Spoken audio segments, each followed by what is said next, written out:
Hi, my name's Cameron Carlson with AnimeLocation.tv. I'm here at Animatic 2016 with Mr. Gavin Goszka. How are you doing? Good. It's been a while. It has been a while. It's been quite a while since the last time we got the chance to talk to you. How have you been? Excellent. Just doing the con circuit thing here, keeping busy. Hope you've been well. I have as well. So, again, we're going to jump right into your awesome Midnight Syndicate is working on a soundtrack for a board game about zombies. Tell us about that project. Yeah, it is actually the Zombies board game. We've been friends with the people at Twilight Creations for a long time now, and when this opportunity came up, it was kind of a non-decision. She was looking for somebody to do a soundtrack for the game, kind of an accompaniment, so that when you're playing, you got something to create the atmosphere and that kind of thing. And yeah, it's been fun. We just started working on it, so unfortunately, not a lot to report right now. Just kind of starting writing, but it's going well so far. All right, and keeping on with that, for those of us trying to wrap our head around a soundtrack for a board game, tell us about the aspect of the project. I mean, when you hear about that, you're like, soundtrack for a board game? Yeah, it may seem a little strange. It's basically, the idea is we wanted to represent different game scenarios and kind of create something that just you can put on while you're playing, and it just kind of pulls you into the world of zombies. So, some sound effects will be in there. Certainly the focus is on the music. Nothing distracting, though, and it's going to be kind of generic and adaptable enough so that if you're in a certain situation, it's not going to be like, oh, there's a big battle scene going on, I'm not in a battle, that kind of thing. So, yeah. All right, so for fans who have not heard a lot of the news from Midnight Syndicate, tell about everyone about your work pace going forward. I mean, you guys are working on that. You've done some concerts recently. So how do you guys keep a good work pace when it comes to taking on projects? It varies. A lot of times, we'll get these opportunities like the zombies thing. We didn't even see that coming until it was like a couple months ago, and she approached us about it, and it's like, oh, awesome, here's our project for this year. Because we had been looking at doing some more live shows. We did the live show at Cedar Point in 2014, which was a blast and a half. We would have been back there, but they closed our venue down, so we couldn't. But yeah, it's just sometimes these things come your way.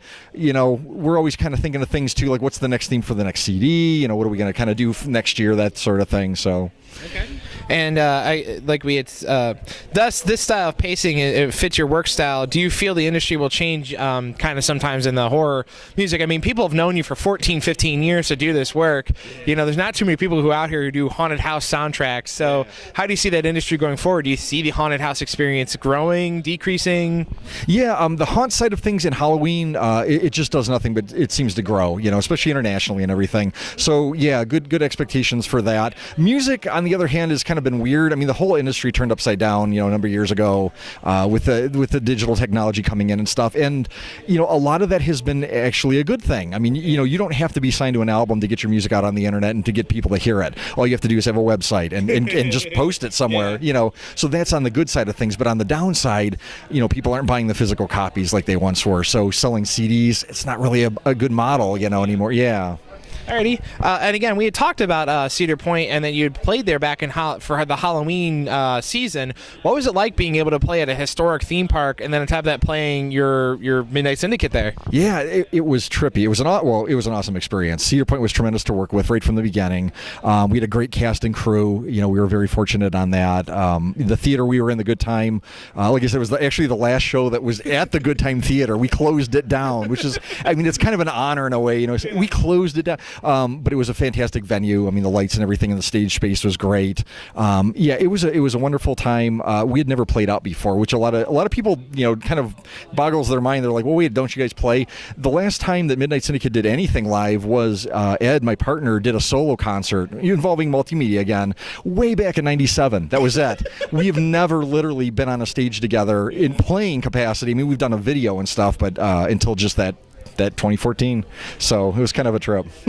Alrighty, now you are a big fan of playing the piano and that of anime music. What drew you into playing those songs and sometimes even singing them as well? Yeah.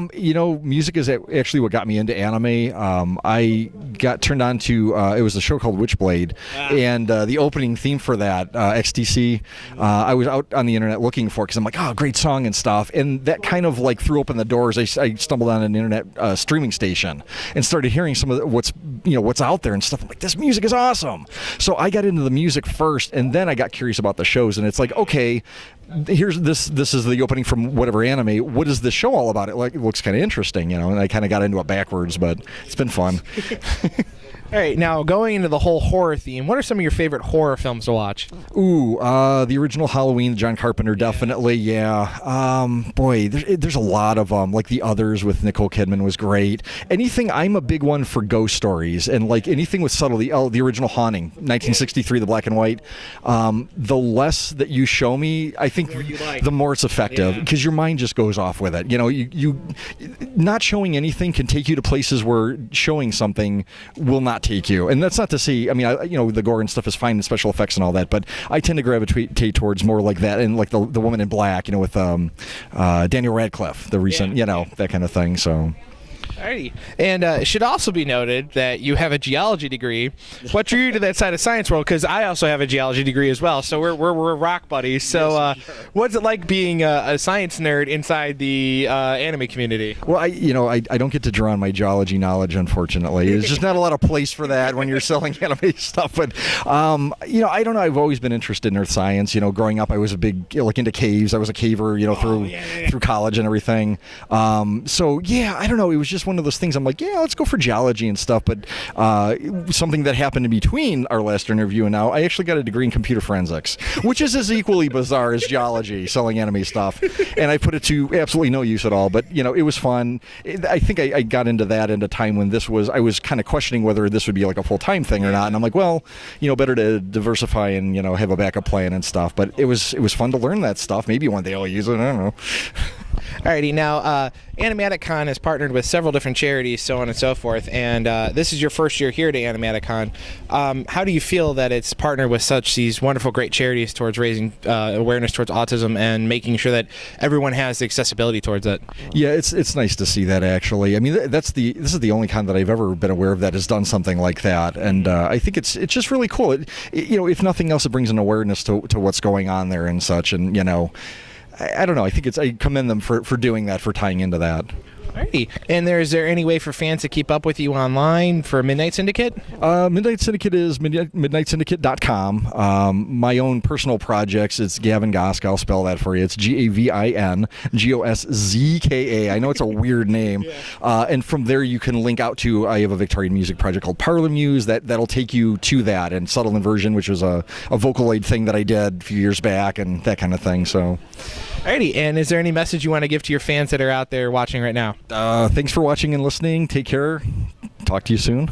All right, thanks so much, Gavin, for coming and talking with us today. Thank you so much. Pleasure, man. Thank you. Thank you.